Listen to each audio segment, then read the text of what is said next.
Hi, my name is Mike Crompton, and welcome to another episode of Observations from a Distance. And today's episode is about the 4th of July. Now, I know what you're thinking. It's the end of April. Slow it down a little bit. But it's not so much about the actual holiday as getting revved up for it. Now, most people usually get revved up for one or two holidays, and those holidays are probably Thanksgiving and Christmas. Sometimes people get a little anxious for Easter or maybe Halloween. I, however, get amped up well in advance for obviously for Halloween, Thanksgiving, and Christmas, but also for the 4th of July. And this has really only happened in the past few years that I started getting really anxious about them and getting ready for them well in advance. And it's today it's what is it? I believe it's April 28th. 29th, one of those two.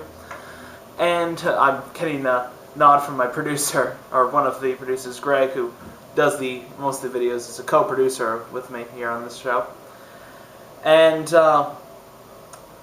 one thing I've noticed is that I start getting amped up now about the 4th of July.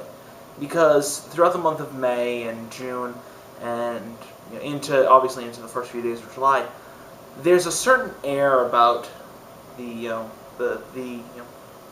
I guess you'd say the whole country, really, of patriotism that isn't considered redneck, or isn't considered to be very, not distasteful, but not well looked upon conservatism. And people can be like, yeah, America, awesome. And people don't think, oh, they're one of those. They're one of those types of people who are very conservative and just, very pro-America. Anything, all the other people in the world are communists. I look at it as, when you get this time of the year, you get things that really make the country and make the whole atmosphere of that time, it becomes a microcosm of itself. You get one thing that I found was last year the History Channel put out a mini-series, or mini-documentary series, called America, the Story of Us. They had an episode that was about the American Revolution. This episode really captured the spirit, I think, of the American Revolution, as well as other movies such as The Patriot, that do a very good job of it. A movie, 1776, which is actually, interestingly enough, it's a musical. And these are all movies that I feel like you watch them around that time of year, and it just gets you amped up for it.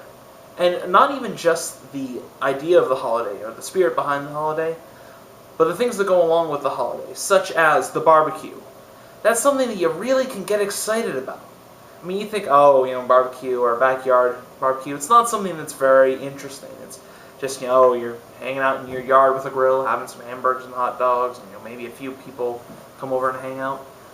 But really, a barbecue, or summer barbecue, 4th of July barbecue, whatever you want to call it, it's really what you make it. I personally, I go all out. I get the grill set up, I get burgers, hot dogs, some chicken, maybe some steaks. I go all out.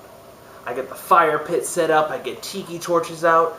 I make a playlist beforehand. I set up my big computer speakers in the garage, crank music, and I get the Boston Pops playing. I watch the Pops every year on the 4th. I wait for the 1812 overture with the cannons and the Stars and Stripes Forever March with the flag unfurling. And even if you're just in it for the barbecue and the feeling of the nice backyard party where you can it's one of those times where you can party into the night. And you get that nice, that fun, crisp summer air feeling.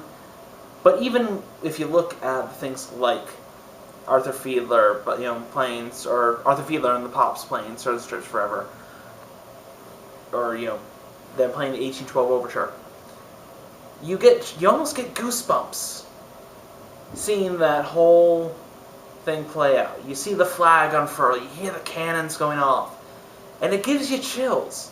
So I present to you this challenge. This year on the 4th of July, make it make it big. Go all out for your 4th of July and have a good summer. Have a good barbecue.